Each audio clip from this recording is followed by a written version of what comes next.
There's this guy on Twitter named Michael Ripp, Michael. Yeah. Rippe. Oh, the Ripper?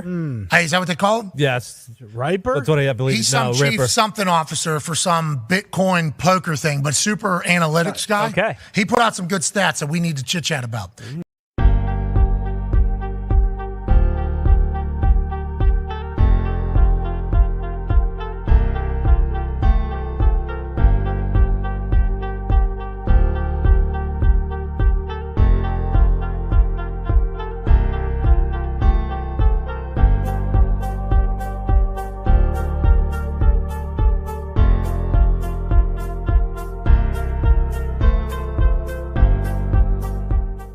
There's this guy on Twitter named Michael Ripp, Michael. Yeah. Rippe. Oh, the Ripper? Hey, is that what they call him? Yes. Riper? That's what I believe. He's some chief Ripper. something officer for some Bitcoin poker thing, but super analytics guy. Okay. He put out some good stats that we need to chit-chat about. Cleveland.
Good morning. We are live, and thanks for listening to those intros. Had to get a few things set up here. We're on Instagram Live for the first time this week to tap into also YouTube and X. And thanks for joining me. It is Monday. It is the morning after football. Week 3 in the NFL season. It is September the 23rd, 2024. And I'm so glad you're joining us today for another episode of The Morning After, where we take a look at everything that happened on Sunday that was the NFL week. And this was week 3. I got an amazing lineup today. Really excited to talk, not just the games that we watched, some of the stats that we saw, some of the things I'm noticing, and of course, fantastic guests. We will be joined in about 15 minutes from a recurring guest, the guy that knows football as good as anybody I know, Terrell Bush, will join and talk NFL. I know he wants to dive into the Eagles. We'll look at Sam Darnold. We'll look at some of the quarterback renaissance that's going on from guys that were cast off and are now leading the league. Who would have thought that Sam Darnold, Andy Dalton would be electrifying the NFL, throwing 7 touchdowns in week 3 amongst the two of them. Some really interesting details there. Minnesota 3-0. Carolina gets a W. And maybe Carolina is a team we're going to have to talk about when we didn't think about it. After joined by Terrell Bush, we'll talk NFL for the next 30 minutes in a little bit. We'll go into the fantasy land because there's nothing like watching NFL without thinking about how fantasy plays into that. I hope your fantasy teams did well. There are 2 Monday Night Football games tonight. That's right. We got a doubleheader. So 4 teams in play. That means your game may still be up in the air. We've got Buffalo and Jacksonville, and of course, Washington and Cincinnati tonight. The games are around the same time. I'm not sure why we have a doubleheader at the same time. I would think staggering makes sense, but that's for the decision makers and not for us to discuss. Let's dive into the box score breakdown of week 3. But before we do that, if you are here, give it a like. If that's on YouTube, on X, share, repost so that more people can know about the morning after football, all the great speakers that come through, the great information that's dropped, and additionally, help us win more in the NFL, whether that's gambling or in your fantasy matchups. It's looking like I might be going another week of all wins in fantasy, another sterling season after last year. We'll get to that. Bye. about 11:15 Eastern. If you're looking for the fantasy segment, we've got comments. You can drop your questions. I'll get my Sterling star analyst from Canada to answer these questions. My guy, Big Draft Energy, is here today. He's basically told me that he had to get on the program because I don't get him on soon enough. I wanted him on immediately. I'm so glad he's going to join us to break down everything that he's thinking. He's always bringing this data and the stats and another way to look at it. So Big Draft Energy will be here at 11:15 Eastern to talk fantasy and everything we saw in week 3. Maybe that waiver wire, he's already got some tips. But before we do the fantasy, let's dive into what I am doing this season called the Box Score Breakdown. If you're not familiar, the Box Score Breakdown is my look at the NFL every Sunday night. I go through the stats, not just what the eyes have seen by watching the games, but by seeing what the stats are saying. And here were the 9 major keys from week 3. First, Sam Darnold, he had 4 touchdown passes, no interceptions, first time in his career. He had a game in the past where he had thrown 4 touchdowns, but he did have an interception. He was clean in the Minnesota Vikings victory this weekend. In Minnesota, potentially top team in the league, 3-0, unbelievable. They have a huge matchup coming up in week 4 against Green Bay. It does look like Jordan Love will return. That's exciting. Looking forward to that game. I said it wasn't just Sam Darnold, the blast from the past. It's Andy Dalton. Bryce Young benched and Andy Dalton in, and all of a sudden Andy Dalton looks like he's in the MVP conversation. Carolina has to have some hope now. He unleashed this entire offense. We saw Deontay Johnson, we saw Adam Thielen, we saw Chuba Hubbard. Everybody was dancing. Everybody was having a good time, and Carolina gets their first victory. Andy Dalton, 26 of 37, 319 passing yards, 3 touchdowns, no picks. First quarterback this season to throw for 300 and get 3 touchdowns. Heck of a game from Andy Dalton, and not so good for any of those Bryce Young penny stock buyers. Because if anything, I would say makes Bryce Young look even worse. We'll see. Not here to trash Bryce Young, but man, Andy Dalton looked good in week 3. Another quarterback looking good, Malik Willis. Who would have thought? He was traded 27 days ago from Tennessee to Green Bay. He's then starting. He's now won both of his games starting. He beats his former team, the Tennessee Titans, looks better than Will Levis, and he does it with his arm. He does it with his legs. Green Bay 30, Tennessee 14. Malik Willis, 2 touchdowns, 1 through the air, 1 on the ground, throws for 202 yards, runs for 73 yards on 6 carries. Total threat. It was the Malik Willis show this weekend in week 3.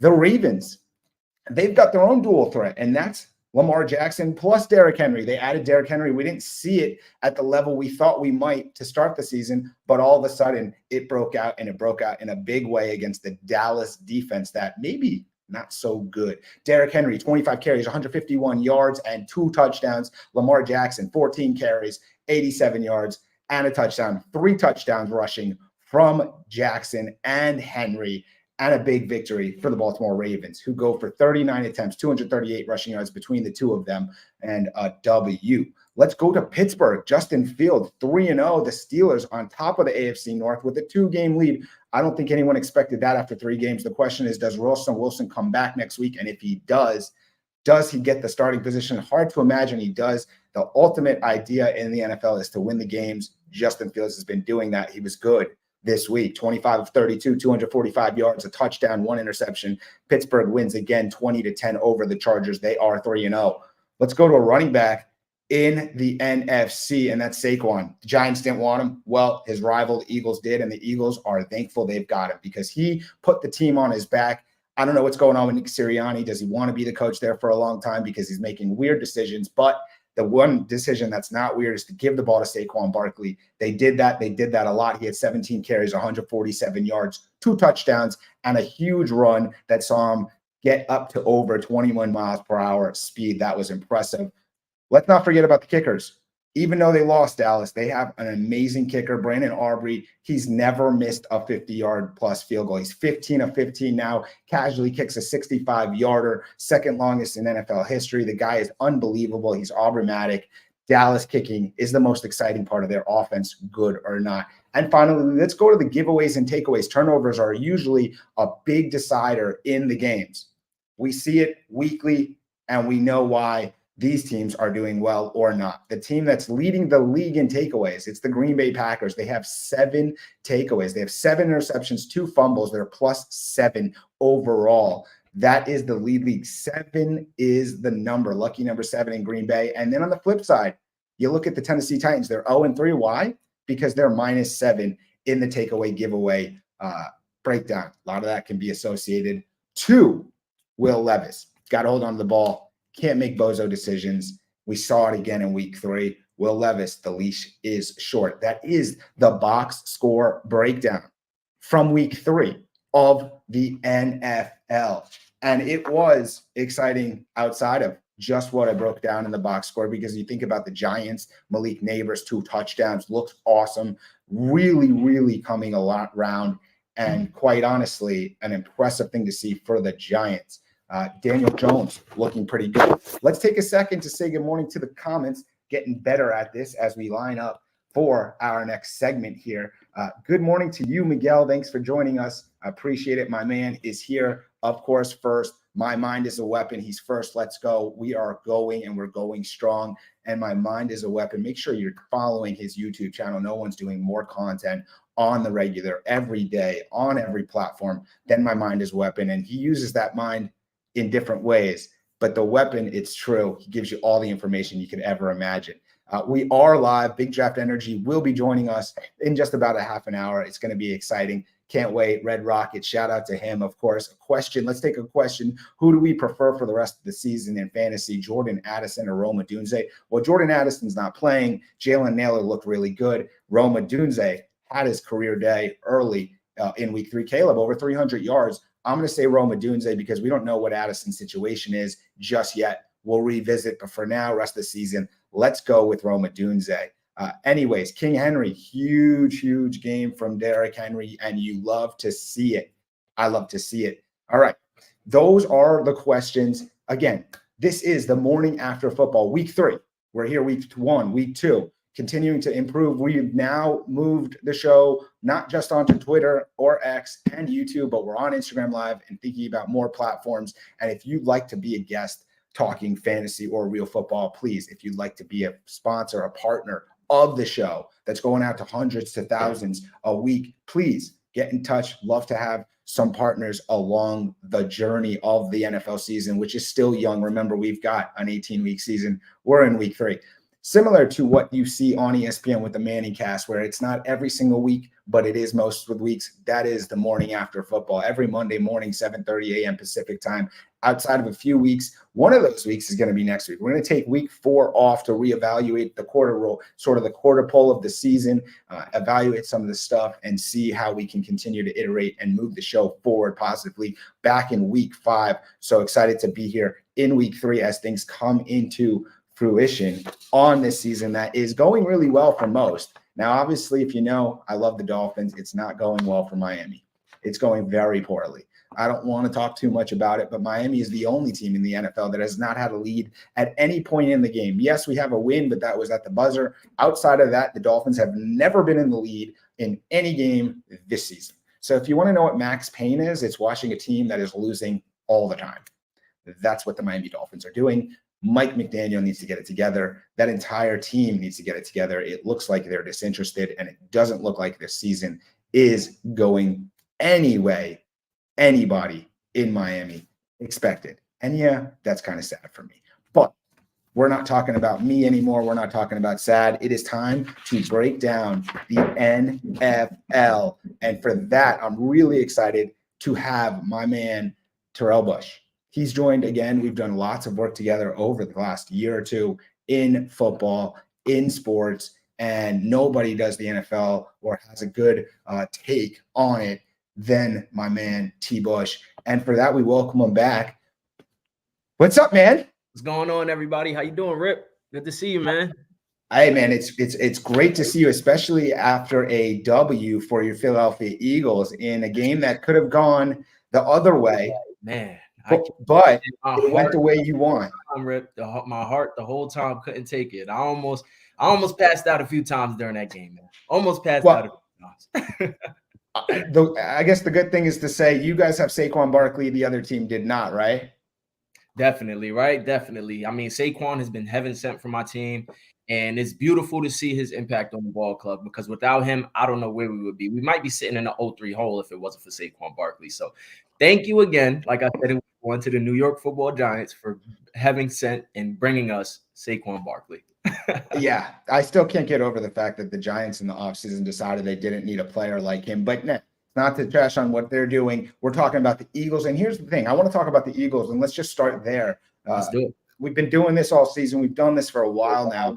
You're so tapped in on them. But what is it that's going on, I think, with Nick Sirianni? Because there's been a lot of decision-making that it looks like from the top. It's like, I'm not sure. What is Nick Sirianni doing as the coach? Does he control any parts of the team? Is he just there to, like, cheer and support? And it seemed like the decision-making on fourth down and some of the stuff, it looks like he's feeling the pressure. Is that something that you think or you see, or is he just, is he okay? 100%. I think it's a little bit of an identity crisis, right? Over the last few years, we've had leadership like Jason Kelce. We've had Fletcher Cox. When we won our Super Bowl, we had Doug Peterson at the helm. So it's a bit of an identity crisis for Nick Sirianni. What exactly does Nick Sirianni do for our football team?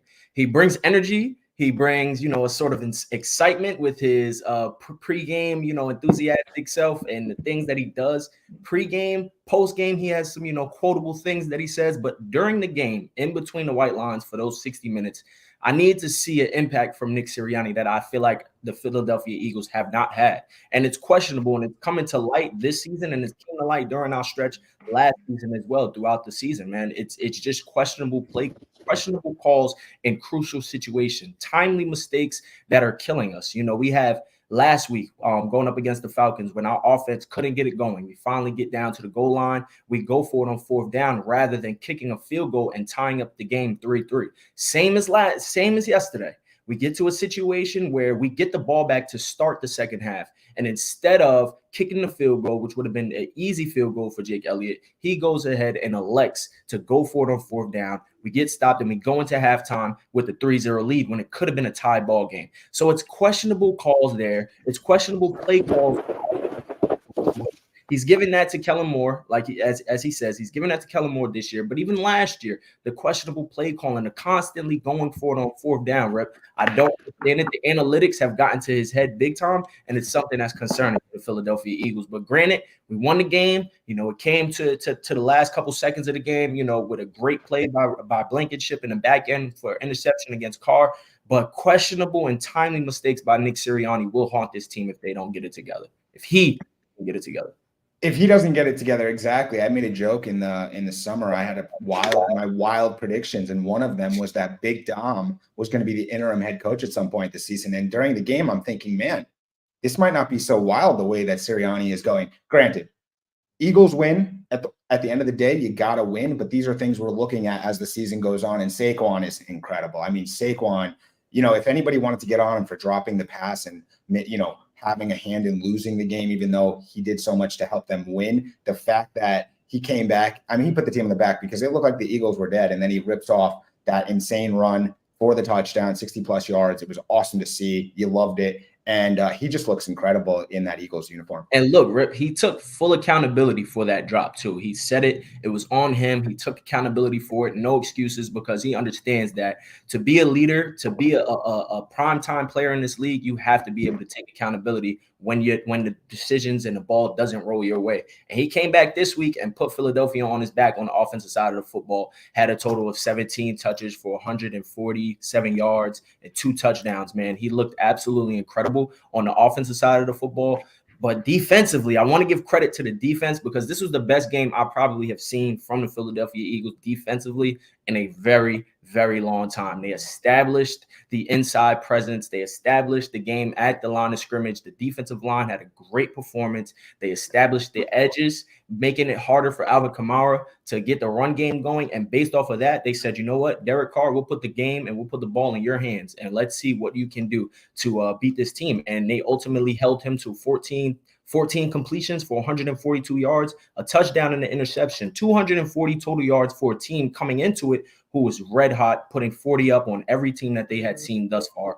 And so it just goes to show you, man, that defense was the key. Vic Fangio, he developed and implemented a great game plan going into this week, and it showed in full fashion this week, man. Big shout out to the Philadelphia Eagles defense. They were the reason for that. 100%.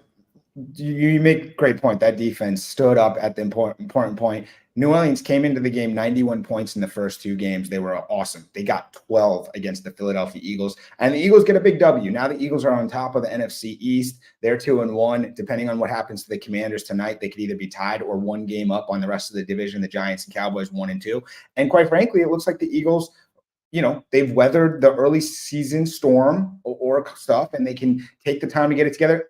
They also need A.J. Brown back. That's obvious. But, hey, credit to Philadelphia. They got it done. They beat New Orleans, who look like they're the top team in the NFC or up there, and it's a good win. Let's go elsewhere in the NFC, and I want to talk about some of these quarterbacks. I know you want to talk about them. Quarterbacks sort of blast from the past, and blast from the past to the point of, like, they were dominating in week 3. And let's start in Minnesota with Sam Darnold.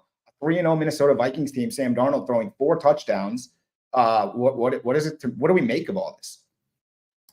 Man, Sam Darnold has benefited from Kyle Shanahan last year, being in that system, being able to sit behind Brock Purdy and see how that system played out, and he shows in high fashion this season, and it showed in great fashion because he's looking amazing. Ball placement is on the money. His red zone efficiency is second to none. He's getting the ball out fast and accurately, and it's something that we counted him out going into the season. We counted him out last season. We counted him out after the New York Jets let him go. We counted him out time and time again.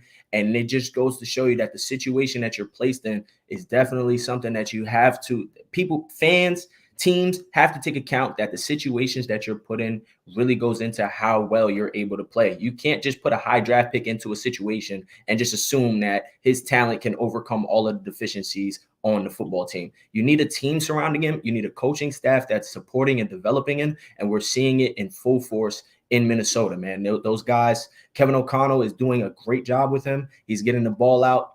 17 for 28 yesterday for 101 yards, 4 touchdowns, and he's excelling in his reads. He's getting from point A to point B to point C fast and accurately. He's getting the ball out quickly, and it's showing, man. And when you have a guy like Justin Jefferson catching the football, I mean, it just makes your job that much easier. But shout out Aaron Jones as well, who was somebody from Green Bay who they said, we'll let you go. And he had 19 carries for 102 yards, 5 receptions for 46 and a touchdown. So like I said, situations matter in the NFL. We're seeing it full blown with Chicago and Pittsburgh, and we're seeing the swap didn't go as clean and isn't going as clean for Chicago as they ultimately thought it was. But hey, Minnesota, Sam Darnold is looking like an early MVP candidate at this point.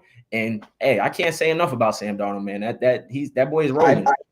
He's rolling, and you think about what Minnesota did. It's not just that Sam Darnold had 4 touchdowns. He did this against the Houston Texans defense, DeMeco Ryan led defense, a strong team that many consider is a Super Bowl contender. They dominated Houston. Credit to Brian Flores' defense, and Minnesota still has weapons to get back, right? Minnesota still has an all-pro tight end, TJ Hawkinson, that will come back mid-season to add to that offense. They're playing without Jordan Addison. What Sam Darnold is doing right now has got to make you think that Minnesota is not only a contender, short-term to be a playoff team, but maybe we need to think higher on what they could be when you combine what their defense is and now what their offense is looking like. And they have victories over not just Houston this week, where they throttle them, but San Francisco last week. I mean, it's not just that they beat the Texans as a surprise. They beat San Francisco, then they come back and beat Houston. Those are 2 fantastic W's on their schedule, and it's only week 3. They go to Green Bay next week. We got a huge matchup in that NFC North where we get Minnesota and Green Bay. If Minnesota beats Green Bay, my God, the entire league has got to be on notice. If they aren't already, they should be. Good point on Aaron Jones. He was also very good, running for over 5 yards a carry. Let's also do another blast from the past because we're there. Let's go into the team where I think this is more surprising. We saw the Red Rocket, the Red Rifle. You call him whatever you want. Andy Dalton showed up and he showed out. And I'll tell you this, I said this at the start.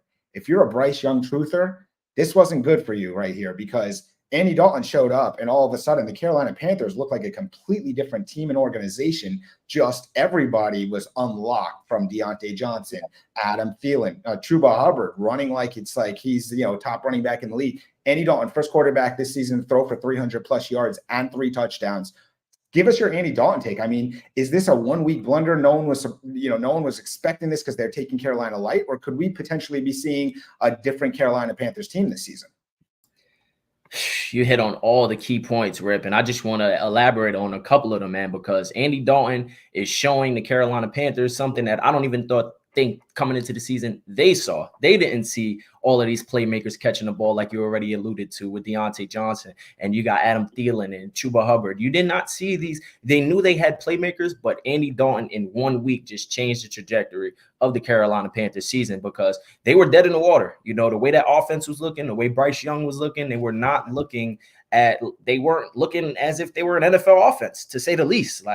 Bryce Young looked overwhelmed. He looked rattled. He looked like he was, fresh out of college still. But at the same time, Andy Dalton is a proven veteran. He's been in the league for a long time, and it showed in the highest situations yesterday. I want to speak on a specific play with 9:33 left in the second quarter. On a 3rd and goal, the Raiders brought pressure in Dalton's face. He didn't panic, rolled out to the right slightly, and was able to throw a pass to the right corner of the end zone to Deontay Johnson. It's a play that, similarly to Bryce Young's play last week, when he rolled out left and looked rattled and didn't know where to get the football, Andy Dalton, with his poise and with his experience, was able to step to the right, throw the ball in the right corner in the end zone over 2 defenders and place it accurately. And it shows the difference between a veteran quarterback, a leader, and a rookie quarterback that's still learning how to work an NFL offense. So my biggest takeaway is, man, look out for Andy Dalton in this offense. I'm not going to say that the Carolina Panthers are going to go to the Super Bowl or the playoffs or anything like that, but a little bit more success than what we ultimately thought out of the Carolina Panthers is to come. 100%. Absolutely. And, Andy Dalton, that throw to the right, that touchdown, I posted it when it happened. I mean, it wasn't like he's just making completions. He was throwing darts. Like, these are top level darts. If you watch ESPN, you might see top 10 or Dilfer's dimes. I mean, he was locked in, and you love to see it, especially for Carolina, who has had very little success at anything over the last 2 years, been the laughing stock, and it looked like that was continuing this season. You have hope if you're a Panthers fan, and that's more than you can say about other franchises at this point. And I think that really helps this Carolina situation. It was exciting to see, because it's hard to understand, is this a Bryce Young thing? Is it the organization? Is it Dave Canales? And we came into the season thinking Dave Canales is a QB guy. He's the whisperer, right? He's done it in the past, Geno Smith, Baker Mayfield. And is he doing it again now with Andy Dalton? We're going to find out, but it's certainly exciting, and I'm excited. Carolina plays at home next week against Cincinnati, and now all of a sudden that's a game where you at least got to say, okay, I'm interested, I'm intrigued. Is it going to continue? Let's see. And it was good to see some of those other guys like Deontay Johnson having an impact, playing, Chuba Hubbard, and we'll monitor the Carolina Panthers. You touched on this team and this quarterback and the swap with Chicago and Pittsburgh. Let's go to Pittsburgh. 3-0 Steelers. It's all about the defense, but maybe a little bit on the offense too, because Justin Fields, say what you want, he was good in week 3 for sure. Very accurate, leads the team, and he's 3-0 as the starter. In my opinion, hard to imagine Russell Wilson getting to be the starter when you haven't lost after 3 games for Justin Fields. Give us your take on the Justin Fields situation in Pittsburgh. What are you seeing out of Steel Nation? Hey, Rip, I've been a big advocate for Justin Fields coming to Pittsburgh, man. The verdict was out, of course, after week 1, they didn't register a touchdown, but still got the win in that game. And the verdict was still out. Is Justin Fields the starter? Is he not the starter? I'm here to tell you, Justin Fields is here to stay. He has to be. You can't turn the reins over to Russell Wilson. You just can't. The way that they're playing offensively, he's only getting better and better and better. And this was his best game of the season, going 25 for 32 for 245 yards, a touchdown. He had an interception that was pretty much, it was a bobble, it was a bounce up in the air, and the defender caught it, but it wasn't necessarily his fault. I wouldn't place that specifically on him. It's an interception, to say the least, but 6 carries for 6 yards and a touchdown. He spread the ball out to 8 different receivers, looking like a point guard out there, distributing the football to 8 different receivers, man. And he completed 78% of his passes. Going back to Chicago, he never even had a completion percentage higher than 62 in Chicago. So it just goes to show you, this year, completing 73% of his passes. He's getting the ball out accurately and fast, and he's doing exactly what he needs to do for this team to win ball games. He's not putting the ball in harm's way. And this is what they wanted, since Ben Roethlisberger, since their franchise, their superstar Hall of Fame quarterback, Ben Roethlisberger, they've been searching constantly for a quarterback to take the reins. And this, I think, is a situation where Justin Fields can take the reins and take this moving forward. He's only 25 years of age. Remember, he was drafted in 2021 with the 11th overall pick to Chicago. So ultimately, it just goes to show you that he has a lot of promise, and Mike Tomlin is giving him a little bit more confidence week after week after week, and it's showing in full display today, man. I mean, yesterday, man. It was a great showing by Justin Fields. Yeah, hey T, you're definitely right on this. I mean, I've been low on Fields overall. Let's say I thought Russell was going to start, but what we're seeing out of Justin Fields, especially at week 3, it does look like he's getting more comfortable. He's getting better. He's in the right situation with the right coach. He's got discipline. He's not making tons of mistakes. Like he's controlling the team, controlling the game. And look, he just beat Jim Harbaugh and Justin Herbert. And Jim Harbaugh's a great coach. He doesn't lose a lot of games in the NFL. When you're the quarterback of the opposing team and you're doing things like this, it's impressive. And they're undefeated. We know the Steelers have a great defense. We thought that the Steelers' offense was going to be an interesting offense. They've got players. He said it himself. If he's going to complete 78% of the passes, there's no chance that he should be replaced. So something to monitor still, but he has been awesome to start the season for Pittsburgh, who is 3-0 and tied for the lead in the AFC with that 3-0 record. We'll see what happens with Buffalo tonight. But hey, congrats to Pittsburgh, and they've got a good situation on their hands right now because they got a young quarterback and they're winning. And we know Mike Tomlin knows how to win and have winning seasons. So they're in a good position in Pittsburgh. Let's go to another 3-0 team. Let's go out west. New coach, Mike McDonald, Seattle. You got. I know it was the Dolphins, and I know that they've, Seattle has beaten the Patriots. It's not like and the Broncos, and maybe it's not the opponents that you're expecting, but 3-0 is 3-0, and Seattle is doing it on multiple levels, from their offense with Geno firing it. DK's hitting big plays. Last week, Jackson Smith and Jigba was involved. Tyler Lockett is still there. Geno's been very good, I'd say, this season. The offense is exciting. You obviously have the 12th man defensively. That defense is starting to remind me a little bit, secondarily wise, of like the Legion of Boom, a new version of it. That's the type of players they have on that back end. And then that defensive line, the rookie they drafted on the line, I liked him coming out of school, and they're putting it all together out west in Seattle. What do you think about the Seahawks 3-0 start?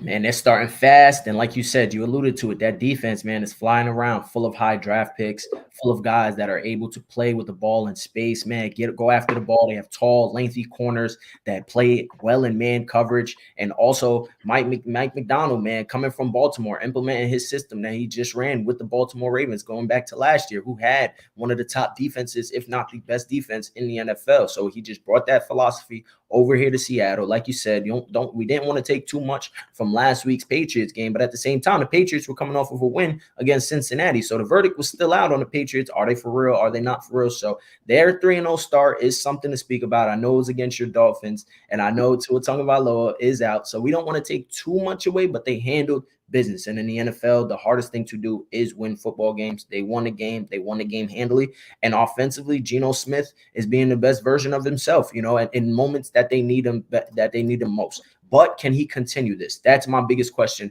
with the Seattle Seahawks. Can Geno Smith continue this? Notable games coming up. They're at Detroit for Monday Night Football in week 4. Their week 5 matchup at home against the Giants on a 4:25 game, and then home against the 49ers on a Thursday Night Football, a quick turnaround. So they have a lot of primetime games coming up. A lot of eyes will be on them. Let's see if Geno can continue to distribute the ball the way that he is, and let's see if that defense can continue to play high-level football the way that they have been. You said it perfectly. That's right. They got a huge week 4 matchup with Detroit. One of the top matchups of week 4 in the NFC will be one to watch for sure, and fun.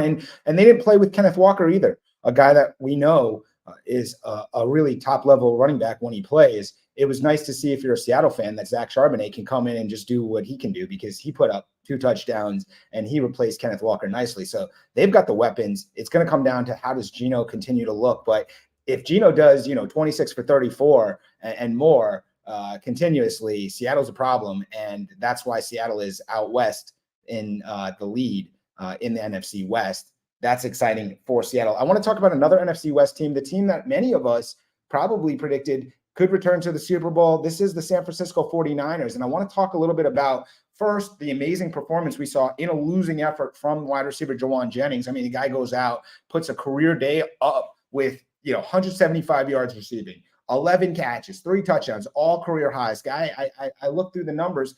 He had never had a double-digit reception game. He had never had a 100-yard receiving game. He had never had 3 touchdowns in the game. I mean, he was unbelievable. He looked like vintage Terrell Owens out there in a Niners uniform, the way he was just dominant. And it was like unbelievable. I mean, we know he's a good player. I mean, he's always been a solid guy. In the Super Bowl, we saw him and stuff, but we hadn't seen him just dominate like he's the best receiver in football like we saw in week 3. Even though the 49ers lose. So let's talk about, one, Jennings' performance, and then give me what's the lowdown on a 49ers team that now has 2 losses in their first 3 weeks.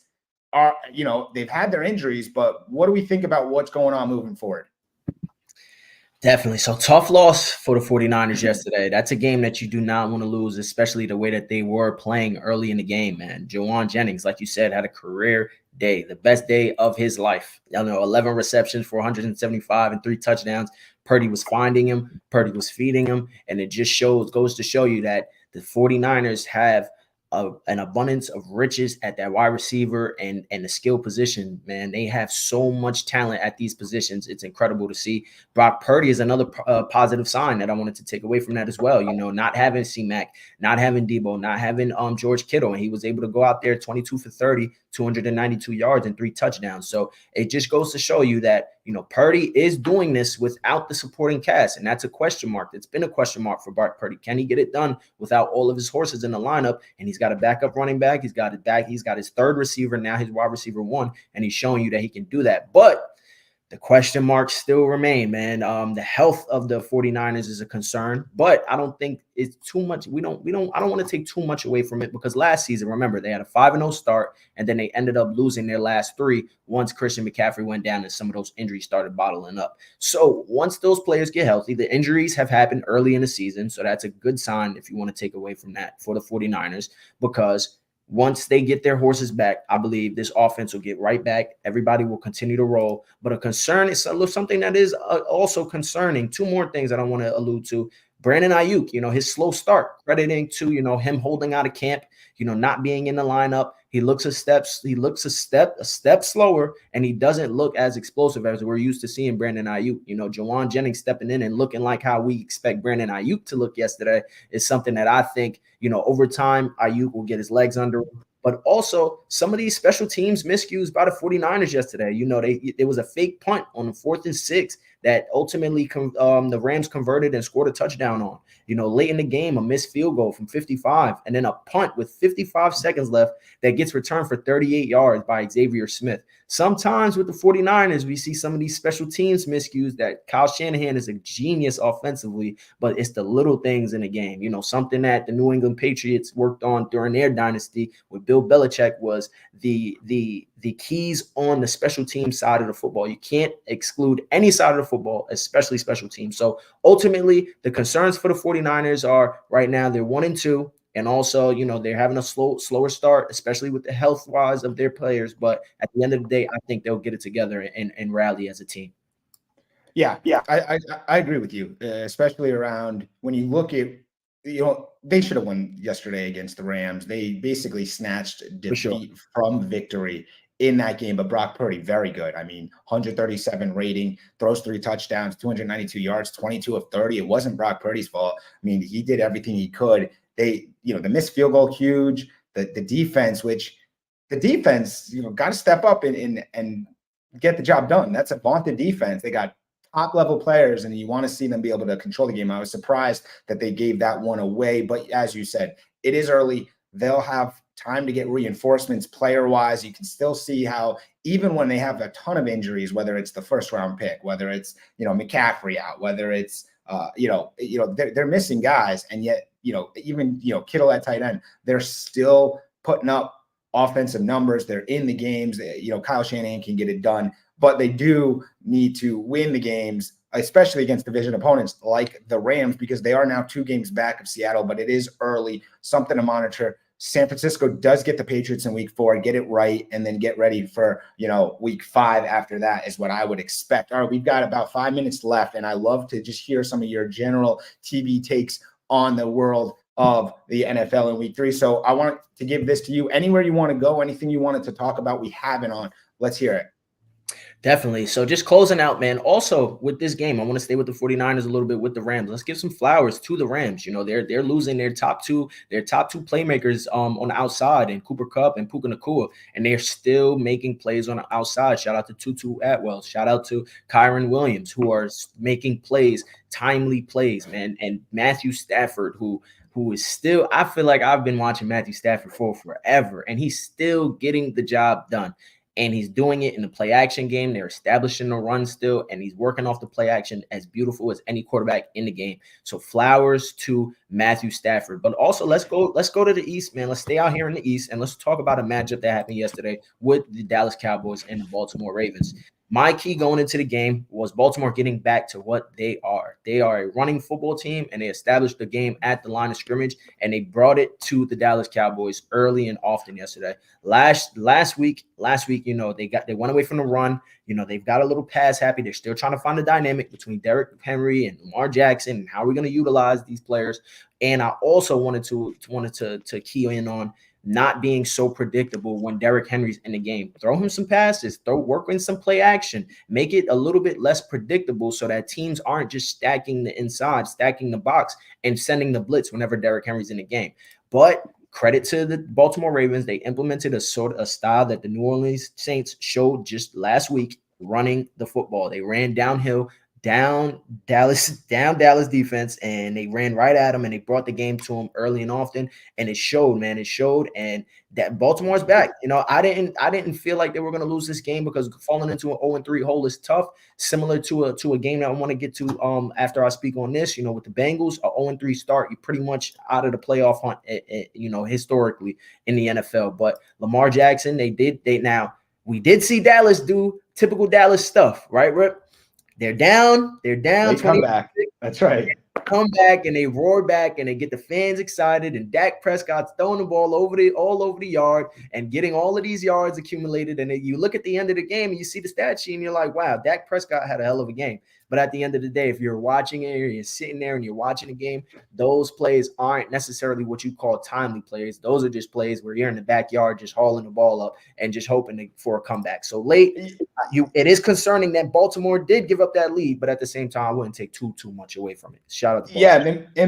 And I want to let you continue, but just as a point, if you just looked, you came in, you were golfing, you were out, you didn't watch the game, you go, oh, Dallas, what a game that must have been. They lost 28-25. Whoa, it must have been tight. Baltimore dominated Dallas. It was 28-6. At the end, Dallas gets that little comeback towards the end there with, a ferocious ending, but like the game's not close at all. Baltimore's dominating them. Baltimore does need to make sure to, tighten up at the end so it's not that close. But it's funny, the difference, if you don't watch and you watch and you see these things, you make a great point. All right, let's keep it moving here. I think you want to go to Cincinnati maybe, and I know they're on Monday night because the Bengals are 0-2. Big game tonight. They can't go 0-3. Can't go 0-3. Can't go 0-3. At home tonight, I expect Joe Burrow to have a big game. Jamar Chase and Joe Burrow, I want you guys to watch out for that connection. I feel like they'll get on point this week. This is the week that they need to get on point. They need to show up and show out. And I think Joe Burrow will target Jamar early because, there have been some things with Jamar, the contract situation and everything going on in the offseason. But now coming into this week 3, they need to rally, because falling to 0-3, especially in the division where the Pittsburgh Steelers are 3-0 atop the division, if you fall to an 0-3 hole, I think that'll be the season for the Bengals. And we know them to be a team that falls into these holes and ultimately these 0-2 holes and ultimately bounces back. So I think this week they'll bounce back in a big way. I expect the Bengals to win.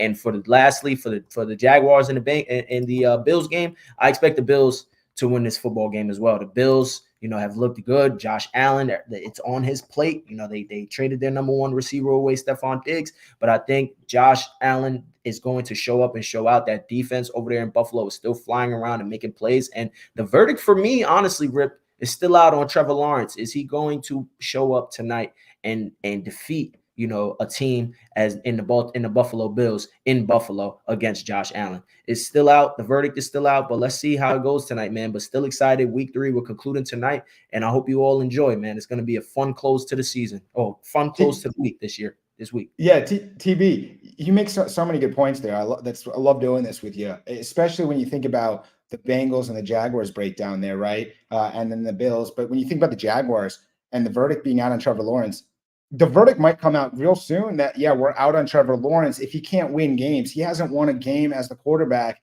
in a long time, because if you remember, Jacksonville was out to an 8-3 start last season. And then, Lawrence didn't win a game the rest of the season.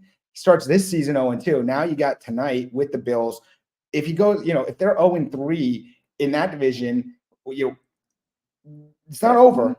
But 0-3, as we talked about with the Ravens, and we're talking about the Bengals, you can't go 0-3 in the NFL and feel like you're giving yourself a good shot. And Trevor Lawrence really needs to make it shown tonight that they can win. And it's going to be a tough one with Buffalo. They did beat Buffalo last year, I believe, in London, if my mind is correct. So that's not impossible, but it is important and a big game. And then finally, going back to the Bengals, as you touched on, the Jamar Chase, Joe Burrow. Bengals look good. They should have beaten the Chiefs in week 2. So tonight, they got to get it done. They've got the right opponent with Washington, who has a terrible secondary and terrible defense. Should be a show-up game for the Bengals, Jamar Chase, Joe Burrow. And, of course, it's the return or the season debut of their other stand receiver who wanted a contract, didn't get it, T. Higgins. He will play. It'll be exciting to see what the Bengals look like. I'm really going to be watching to see, do they continue that path where they look not good in week 1? They looked much better week 2. Do they look great in week 3? Because if they do, then you go, okay, Cincinnati's over their slow start. It's what they do.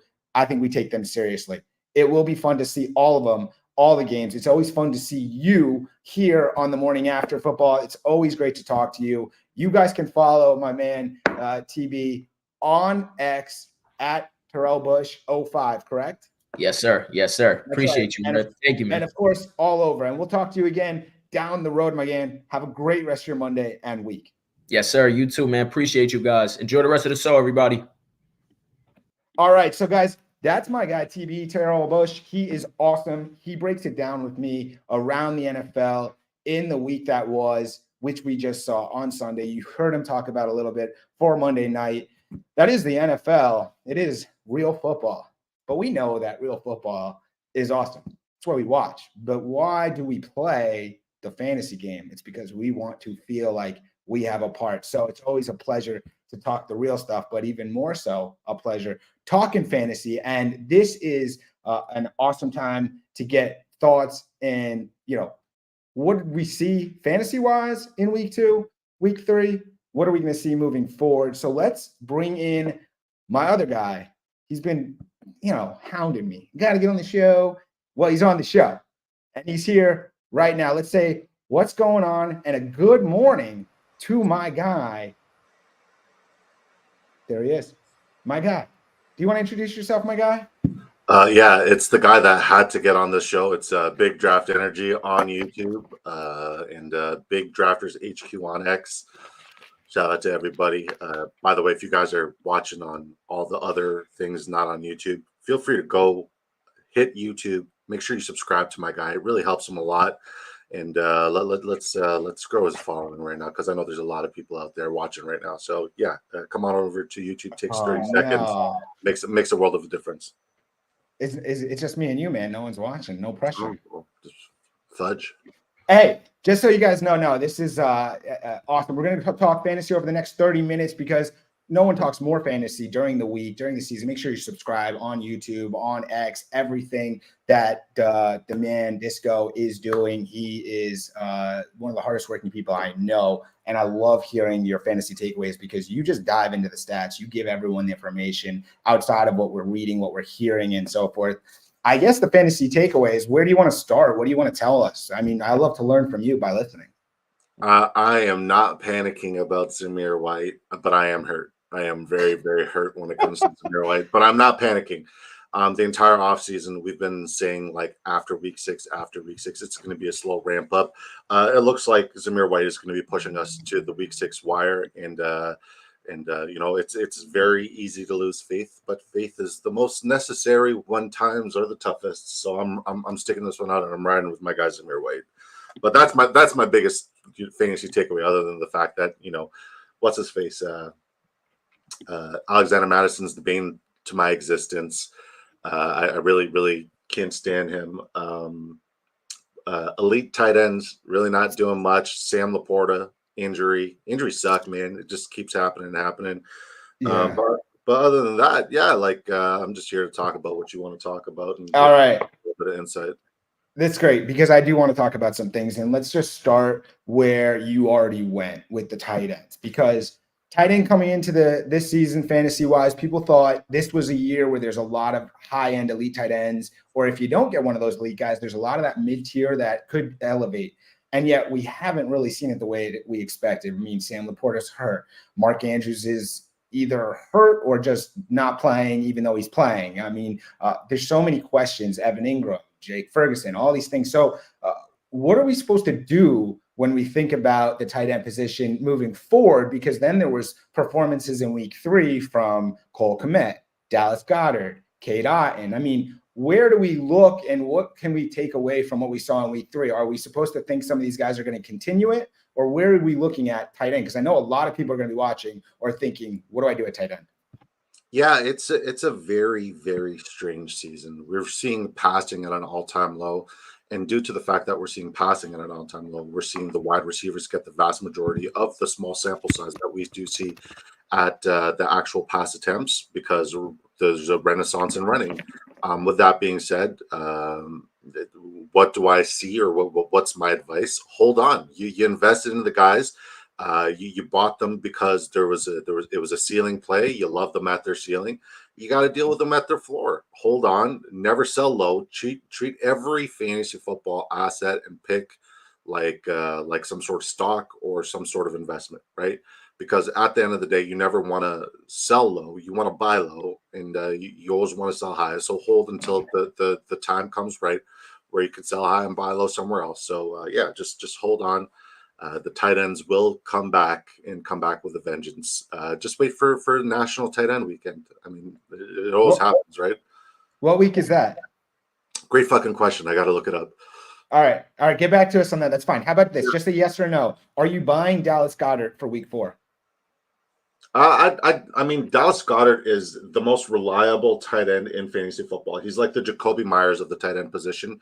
You know what he's going to give you, week in and week out, which is like 6 to 8 fantasy points pretty much weekly. And then he'll sprinkle in a couple spectacular ceiling weeks, and we just happen to see it very early in the season. Do I think that he's going to put these together? I mean, the opportunity is there, because that Devonta Smith injury is pretty tragic, and he's going to be out for a while. And if AJ Brown does come back, he's going to be limited, and it's going to be a slow ramp up. So Dallas Goedert is officially, other than Saquon Barkley, the number 1 target. And then, pick your poison. You got Jahan Dotson, Johnny Wilson, Paris Campbell. So somebody's got to get involved, and somebody's got to help them out. But the week 4 matchup is pretty favorable. We just saw Bo Nix carve up the Tampa Bay Buccaneers. So looking to see more of the same this upcoming week. Yeah, without AJ Brown, it does look like Dallas Goedert is more of a thing than he even was. And you said he is reliable. So yeah, what about these a couple other names? When we look at Baltimore, we've had this question and we've talked about it in past weeks. There is Mark Andrews. Obviously, Isaiah Likely looked great in week 1. We haven't seen much of him since then, but Mark Andrews a dud on the sheet. He plays all the game yesterday. Are we supposed to believe that he's going to get it going? Do we have to go to other players? And could those other players be Isaiah Likely? I mean, where do we stand in the Baltimore tight end pecking order? It's a very strange scenario and situation. I will say, even though it's a small sample size, what we've seen off of the first 2 weeks and probably tonight as well, the Buffalo Bills are a very favorable matchup for the tight end position. We just saw your guy, Jonnu Smith, have a pretty spectacular game in week 2, and the Ravens have them on Sunday Night Football this upcoming week. So I would say hold on. Once again, it's one of those things where you already made the investment. Now you just got to hold on strong. If you want to, play the waiver wire game where you're just staggering different tight ends with promising matchups, by all means do that. But this upcoming week is definitely not the week to sit either Mark Andrews or Isaiah Likely, but they are definitely sell high, but don't sell just yet. Kind of just wait for them to spike. Okay. We talked a lot about tight end, which is good because I know it's really important. Let's talk about some players that either showed up or didn't show up in week 3 and what we're seeing going forward. We'll start with a blast from the past, which we talked about from a real standpoint early in the show, football quarterbacks. Let's go to Minnesota. Sam Darnold. I mean, is this guy a startable? He's a startable quarterback now in any team? I mean, why the hell not? He has. I mean, after week 1, there was asterisks because we said, "Oh, it's the New York Giants. You know, anybody can have a game against the New York Giants." Then he went out and he balled out against San Francisco 49ers. Oh, the 49ers are banged up. You know, things are tough. Here's the real deal: the Houston Texans, and he absolutely lit them up. He dominated. Not only did we see the stats just absolutely blow with Sam Darnold's performance this week, but we saw a team rally behind a Sam Darnold. And we got to think about it too. Like, he's not old. He's relatively young when it comes to football. So, like, all signs are pointing to pick him up if he's available. Obviously, don't trade for him because you're buying at like an all-time high, and we don't know what's going to happen. But he's the real deal, O'Neill, as of late, and he's got a very good matchup coming up against the Green Bay Packers in week 4. And they're running that division. I said the polar opposite. I said they would not even remotely come close to touching the top of the division. Look, a lot of people were not thinking that Minnesota was going to be a team at all, so it makes a lot of sense. Not here, and you're right. He is young. He just turned 27. I mean, this guy is he's either making a lot of money what he's doing, or he's setting himself up to continue in Minnesota, regardless of what they did with the first round draft pick this season. I want to just touch on one player that piques my interest. Jalen Nailor scores a touchdown, could have had 2, got 1 taken away. Is Jalen Nailor a guy that we should be looking for on our waiver wires, looking to get? Is he a buy low, or is it just he did well, but there's a lot of competition there? Addison's coming back. What do you think about Jalen Nailor, the player? Yeah, so he's one of those guys who has been touchdown dependent. With that being said, that doesn't take away from the fact that when he's been called upon, he has come in and he's been very clutch in that role. If he is available on your waiver, I would say 10 to 15% of your waiver wire or your fab money should go towards picking up Jalen Nailor. I mean, unless you're in like a 10-man league, then you probably have way better options. But he has been reliable. He has been called upon. We do know that TJ Hawkinson's still out. We do know that Jordan Addison is still going to be out, and we also know that Aaron Jones has a lot of volatility when it comes to being healthy all year. Yes, it's great to ride it high when he's healthy, but I would also say that the likelihood of him facing injury at any point is very, very high. Ty Chandler is a great player, but he's no Aaron Jones. So when that happens, Jalen Nailor is going to be relied upon with more opportunity and more volume. So he's a great hold and stash. And obviously, if you got a Debo out, or if you got a Cup out, or if you got a Devonta Smith out, he's a very good, safe flex option, especially with a promising week 4 matchup. That's why I asked you, because I watched him and I started thinking, man, I got to know more about him. And that's when I like to see some of these players that I don't lock on so much and then learn kind of your thoughts. Let's go to Carolina, because we talked about Sam Darnold, blast from the past, and what he's doing. It is only 1 week, but what we saw in week 3 from Andy Dalton and the Panthers, looks like it's not just that Andy Dalton could be a player, but some of these other guys on that Panthers offense who were kind of dead on arrival and no one wanted to touch anyone, they all were unlocked, whether it's running back Chuba Hubbard, whether it's wide receivers Deontay Johnson and Adam Thielen. So what are we supposed to take away from week 3, seeing a Carolina Panthers team that looked completely different than what we've seen from them in the last 2 years? Yeah, it's finally nice to see that the investment on the offensive line, that they literally broke the record for most amounts spent on an offensive line in an offseason, finally pay off. The running game looked absolutely spectacular. Max Crosby, who is one of the best football players in football, and Christian Wilkins were both non-factors. They were absolutely dominated and bullied. Chuba Hubbard looks like the real deal, but God forbid anything happens to Chuba. We know that Miles Sanders is still very capable running back, so he's worth a handcuff stash, especially if you have a deeper bench. And then I'm looking at the week 3 snap shares. You got Adam Thielen out with a hamstring. We don't know how long that's going to take, especially with an older player. But Jonathan Mingo, 66% snap share, had quite a few targets. Xavier Legette made the most of his targets, 59% snap share. Both of those snap shares should go up significantly. Obviously, Deontay Johnson shouldn't be available on your waiver wire, but both Mingo and Legette should be available, more so Mingo than Legette. If Legette or Mingo are available, get either one of them. This week, they're one of my top 5 waiver wire acquisitions.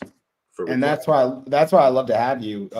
You've given extra details there, something to think about. with the depth at the wide receiver position for Carolina, something to check into. Of course, Andy Dalton, 3 touchdowns, 300 plus yards, throwing dimes. Didn't have that on the bingo card, but you love to see it. How about the 49ers? Because Brock Purdy throwing dimes, doing his thing, but where's Brandon Ayuk? And what do we do about Brandon Ayuk? And then conversely, we know where Jawan Jennings was. I mean, he showed up and had a career day, looked incredible. Are we supposed to buy Jawan Jennings, sell Brandon Ayuk, or not either? Where are you at on the Niners? So just to go back to the Andy Dalton thing, shout out to my Okay. guy, Sleazeball. My mind is a weapon. I call him the battering ram because he likes to hit his head against.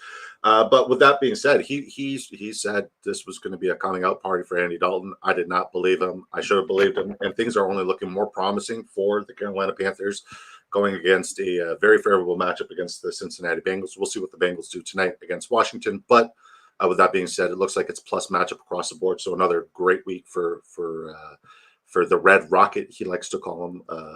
It's the Red Rifle.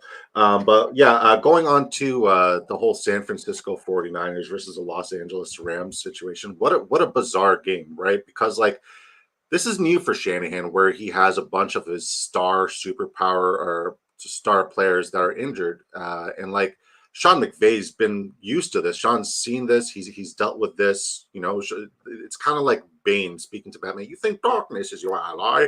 It's not. And Sean McVay once again masterclass in coaching, outcoached Kyle Shanahan. Kyle Shanahan did a good job with what he had in the situation that he was dealing with. But with that being said, I think Jawan Jennings is the real deal. Had the San Francisco 49ers won the Super Bowl, he would have been the Super Bowl MVP. They brought him back for a reason. He is the real deal O'Neal. Brandon Ayuk still has a few weeks before he gets that anatomical adaptation, and he owes about $110 million out of his $120 million salary to Juan Jennings, because Juan Jennings was absolutely spectacular. I had Juan Jennings in almost every one of my fantasy lineups this week.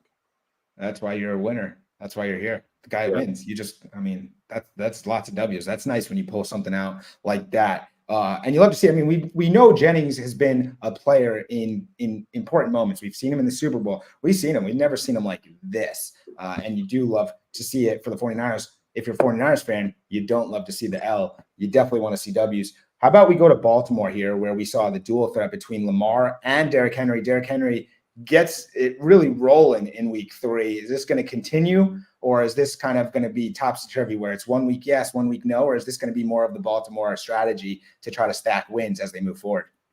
I mean, I think my biggest takeaway from that game is Dallas Cowboys defense is terrible against the run, and we've seen it every single week thus far.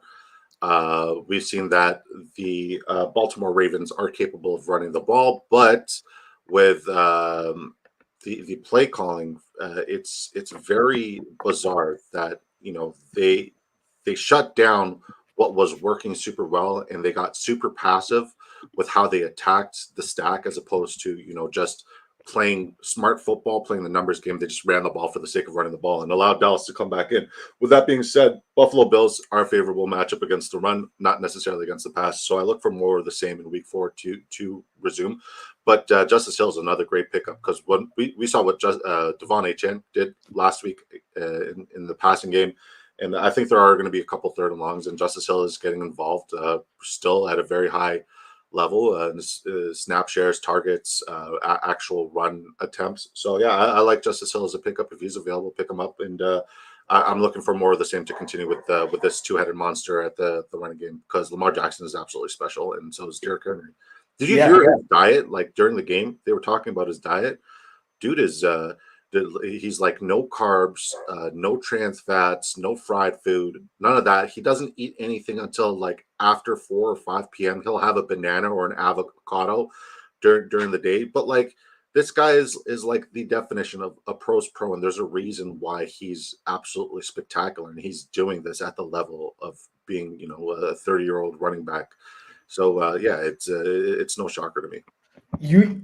When you say the two-headed monster, you don't often think of a two-headed running, monster creation of a quarterback and a running back. So fascinating to see, but man, it looked good in week 3. And definitely a note there that if you have running backs, you start them against that Dallas defense, which can't stop the run. Love that. That's a good takeaway. I want to just talk on 2 more players, and then I want to go around the league to any of your additional thoughts. One, Malik Neighbors, he's a thing. Clearly, 2 touchdowns in week 3, 1 week 2. He's coming on. Daniel Jones found him and not the other team. You love to see it if you're a Giants fan. Is this Neighbors thing going to continue, especially because the plays that he's making are explosive? I mean, well, since we were just talking about the Cowboys and that's their Thursday night matchup, I don't want to bet against Neighbors because he is a very special talent. Would I call him a generational talent? I don't call anybody generational talent. It's such a stupid name. Like all we heard was Caleb Williams, generational talent. He's not. He's not. He's just a guy who plays football and he's got a lot to figure out. Malik Neighbors has a lot figured out, and Daniel Jones seems like he's starting to get the ball rolling and figure things out as well. But Dallas they're good against the pass. They're terrible against the run. If Malik Neighbors gets involved in the run this week, I think he's going to be a smash. Do I think that he's going to get involved at a very high, capacity this week? No, I think he finishes outside the top 15 wide receivers this week. But that doesn't say that, the broad spectrum of the rest of the season is bad deal. He's got top 10 written all over him, and very, very special talent. Yeah, he looks amazing. I mean, it's amazing to see both Marvin Harrison in week 2 go off and now Malik Neighbors in week 3. They're both 2 rookies that had high expectations coming in, a lot of talk, who's the better player and so on and so forth. They're both playing really well, and you love to see it from Malik Neighbors. How about Kyren Williams, a guy that has been maligned to start the season in different ways? 3 touchdowns. He basically wins the game for the Rams over the 49ers by himself, had an incredible, at least camera-worthy top 10 touchdown, somersault. That jump was incredible. It looked like a video game. What's the Kyren Williams takeaway from what we saw in week 3? Absolutely spectacular. People should not have pressed the panic button whatsoever. The utilization, the volume, it's all there, and he's making the most of it. Blake Corum is a non-factor unless there's an injury, and even then, Ronnie Rivers is still, ahead of him in the pecking order.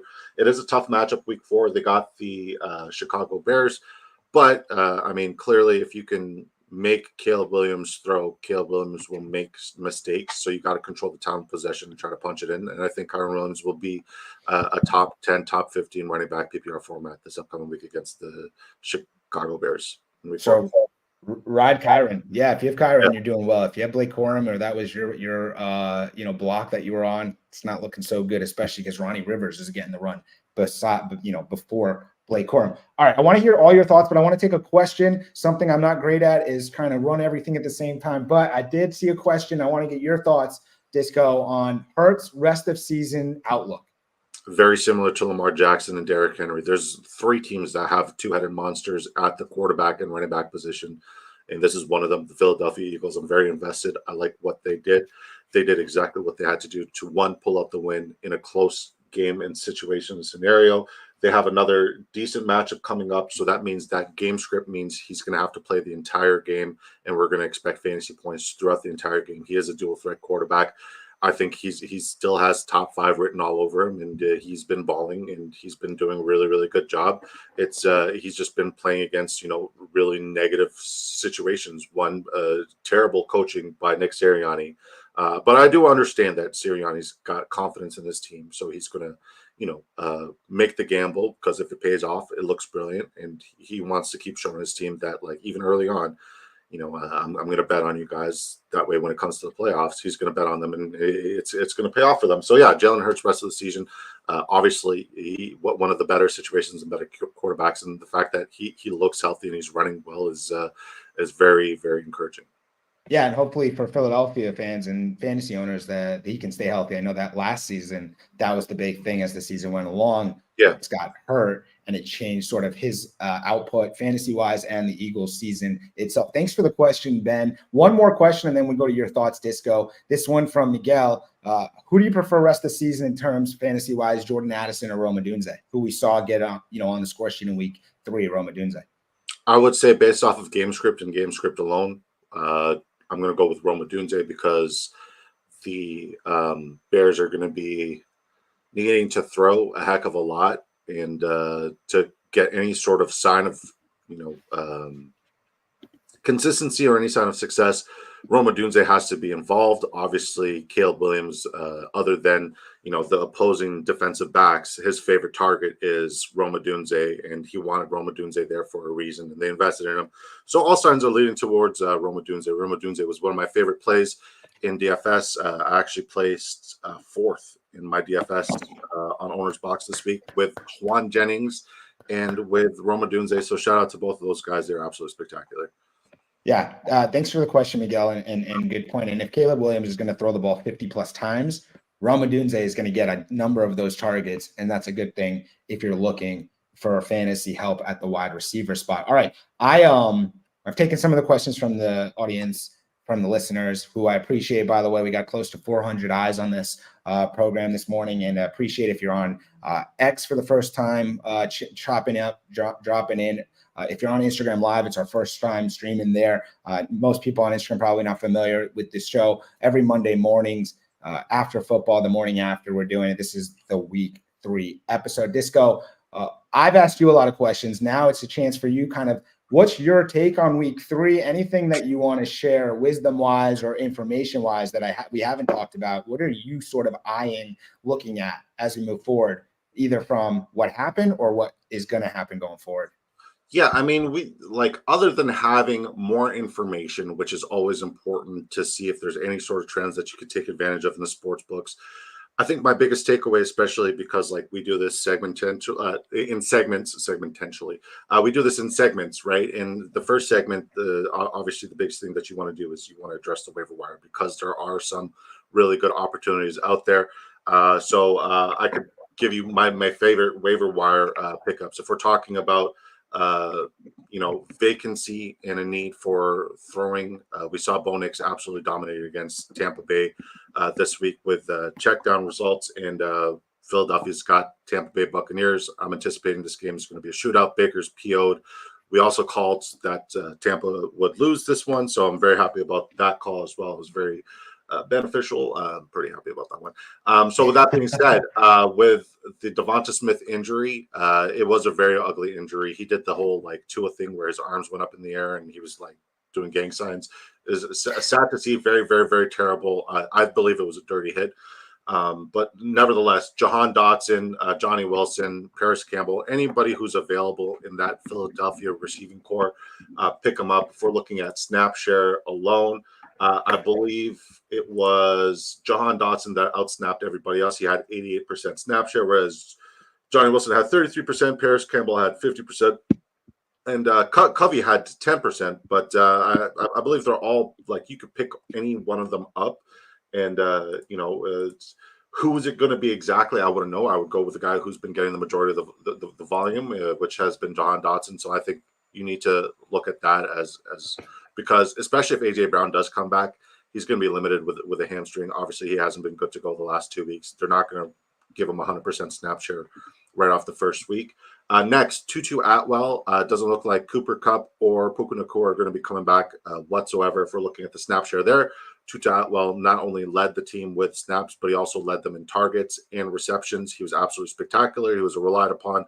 When they made plays, it was based off of him, and the reliability and camaraderie that he has with Matt Stafford is well known. Demarcus Robinson is a good player. He had a lot of targets, but only came with 1 reception. Little Witt, Jordan Witt, whatever his freaking name is, he looked all right. He didn't look terrible. But Tutu Atwell, he also has that big splash play potential. I think we saw him at his floor with this new Los Angeles Rams kind of situation and system. Number 3, even if Roman Wilson does come back, he is a bigger wide receiver, but he's not a splash play wide receiver. He's kind of a one-trick pony. If we're talking about Scott Fish, redraft, what do you mean? Calvin Austin is a must pick up. He's a must win option. I think he's a borderline wide receiver 3 option, borderline fringe flex play. He was absolutely spectacular this week. There was something had to give in this defensive matchup, and it was Calvin Austin. He was the secret sauce, and I didn't expect it, but good for him. I have him on my radar. I think he's going to be absolutely spectacular. Another guy, Ty Chandler. If we're looking at Aaron Jones, we know that the volatility of 1, the running back position is absolutely terrible. 2, we know that the likeliness of him missing some time, whether it be a lot of time or short amount of time, There's a small window where Ty Chandler will be utilized, especially when we're looking at the volume and the usage that goes to the running back position. I think Ty Chandler is an incredible hold and stash. And then last but not least, we spoke about these two guys, especially with the new red rifle situation in Carolina. Xavier Legette and Jonathan Mingo are both worth a waiver wire pickup and stash. That's the top 5 waiver wire targets for us this week coming into week 4. I love it, man. There's so much in there. We're gonna have to follow some of this. I have one more question before we get you out of here. This comes from X. Should I trade Garrett Wilson for Rashee Rice in a full PPR league? I mean, it's not a bad idea, but we've only seen Garrett Wilson at his floor. We haven't really seen Garrett Wilson with beneficial matchups. If we're looking at the upcoming schedule for the New York Jets, it's not bad. It's not bad. Things get better for the Jets. They got the Broncos coming up. Obviously, that's not a good situation with Patrick Surtain. But after that, things are pretty promising. Things are looking up for the New York Jets. They got the Vikings, so there's a bit of opportunity there. Not the best luck. It's not good for them. It's not good at all. It's really bad. So week 7 Bills, that's not good. Week 8 Steelers, not good. God. So this is a yes or no? Oh no, yeah, definitely take the trade. Take Rashee Rice. All right, so that is a rough schedule for Garrett Wilson. Why am I just realizing that? And admittedly, Rashee Rice looked even better in week 3 on Sunday night. I mean, it looked like we've seen Mahomes and Rice, and we've seen it look good. It looked great in week 3. It looked like Rashee took that next level up into that early top wide receiver 1 tier of playmaker, the way that he's getting targets, the way he's catching the ball and making plays. It looks pretty special. And you heard in the post game, if you watched the Sunday night game, Rashee Rice in the interview said he'll do anything for Mahomes. Whatever Mahomes wants, he's doing. And it looks like they're on the same page. The opportunity is there to be great. And he was great in week 3. Could be going forward. So Disco, and I agree with him, says you should trade Garrett Wilson for Rashee Rice if you can. Last question is, how much fab would you spend to secure the Vikings defense?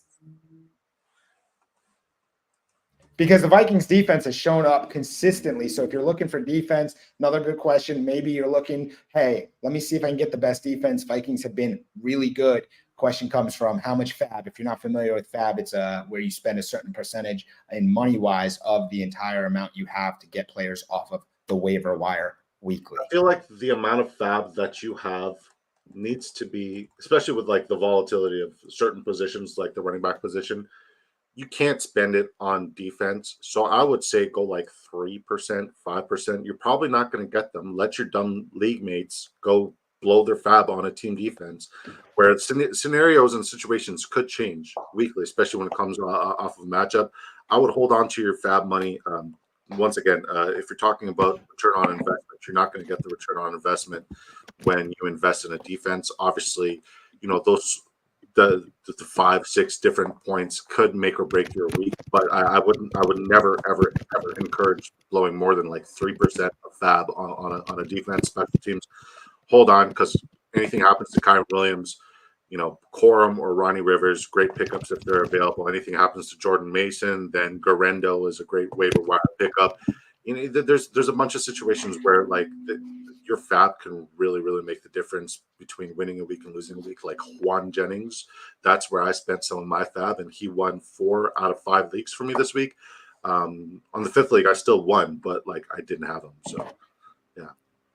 Man, that's a lot of winning that you did this weekend, and you started Monday winning because I'm winning by having you as a guest and talking it up with you. You do so much consistently through the week. Why don't you tell us where we could find some of your shows this week if we want to dive deeper into some of the week 4 matchups or season-long trends? And I know you're everywhere, so tell us where we can find you next. Big Draft Energy on YouTube. We put out videos every now and then. Turn the bell notification on. Costs you nothing to subscribe. And then on Thursdays, we usually go live before kickoff. We give our Thursday night locks. You've been a guest the last couple of times, and obviously you're always welcome to come on because your insight and your props are pretty spot on and bang on.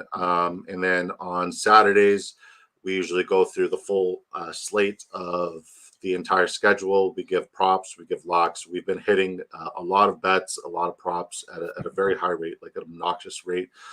Our research is pretty. We do our due diligence to make sure that there's a lot of integrity behind our calls. We don't do any guesswork here at the Big Draft Energy YouTube channel. But with that being said, Big Draft Energy on YouTube, Big Drafters HQ on X. Appreciate you having me on, buddy. This was fun. It's always nice to talk football with you. It's always fun to talk to you, and it's great to see your face on a Monday morning. Have a great rest of your time, and we'll see you again down the road, my guy. Peace. That's a big shout out to my guy, Disco. Big Drafters HQ on X, as he said, Big Draft Energy on YouTube. Make sure you subscribe to his channel, especially if you're looking for more detail, because you can always turn your notifications on and find whenever he's live, and he's live a lot, breaking down and taking your questions. So if you have specific questions like he answered today or anytime, he's there doing work. And he gave a good shout out to another guy who's awesome. My Mind is a Weapon, Sleazeball on X. He does so much fantasy content. You can always get good information to help you win weekly matchups, DSF, props. I mean, they're doing everything across the landscape of football. All right. That is an amazing look around the NFL for week 3, both on the real football side, what we saw on the field, and how we take that information and help us win weeks after weeks after weeks in fantasy. A big thank you, of course, to my guests who have consistently been there to help make the show better. And that's my guy, T. Bush, Terrell Bush 05 on X. He does so much good stuff. He has such an analytical mind, and I love it. And then, of course, as we just said, Disco, Big Drafters Energy. Make sure that you are following both of those guys, because they are bringing it. And I think throughout the season, the more that we speak with them, the more that I speak to them, the smarter I get and the better I can do at winning. It wasn't another great week in fantasy, not so much in real. As you know, the Dolphins lost again. It looks like a lost season is on the horizon. The Dolphins, the only team without a lead this entire season. So if you want to see how I'm feeling, it's the smile on my face, because at least my fantasy teams are doing well, because we're putting in the time to do the work and share it with you. Over 400 people tuned in today, this morning, week 3 of the morning after football. It was super fun to be here with you on this Monday morning. We're not here week 4, sort of like if you know the Manning cast. It's a lot of the weeks, but not every week. That's the morning after football. And we'll be back with some great guests. I've had some great conversations. I'm excited to introduce you to some more industry insiders / analysts, people that are really doing top level work, try to bring out more winning information. If you are on X, make sure you check out my box score breakdown. That's my takeaways each week on Monday morning, early, bright. Get your coffee, quickly look through the stat sheet, stuff that maybe you missed, maybe you should help to see what can help you moving forward. It's, in my opinion, something that weekly, when you start to understand who's doing what, helps you as the season moves along. It's early. We've only played 3 weeks. We got Monday night, a double header, Jacksonville and Buffalo, Washington and Cincinnati. It's going to be fun tonight as we wrap up week 3. But for me and the morning after football, this is a wrap here. Thank you, of course, to the 420 plus viewers of the show. Again, first time we streamed it to Instagram Live. If you're on the Instagram and you're checking it out, like, what? You're doing football? That's right. We're always on X. You can find me at Michael Rippey. The new YouTube channel is running, looking for more partners. If you've got a sports brand, if you've got a fantasy brand, a concept, a partnership is needed. We'd love to share what you guys are doing to the viewers, to the listeners, to continue to make people win in fantasy. Can't control what happens on the field, really, but we can do what our best to control the fantasy side of stuff. And it was a fun show today. Thanks so much for tuning in. We'll see you next time. Make sure you're following at Michael Rippey. Have a great rest of your Monday.